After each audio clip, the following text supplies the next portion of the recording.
In this simple video tutorial, I'm going to share with you how you can fix Instagram not linking on your TikTok account.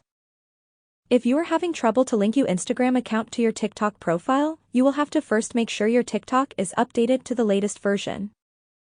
If not, make sure to update. Still in your App Store, make sure to also update your Instagram too. Then open up your TikTok. On your profile page, tap on Edit Profile. Then select the second last option of Instagram. Make sure you have a good internet connection to proceed. Whenever your connection isn't stable, you will also receive a notification of couldn't link to Instagram. To avoid that, connect to a stable Wi-Fi connection. Write in your login credentials to proceed. When verified, your Instagram action button will also show up on your TikTok profile. That's how easy it is to fix your Instagram not linking to your TikTok. If you have any questions, just let me know in the comments section down below.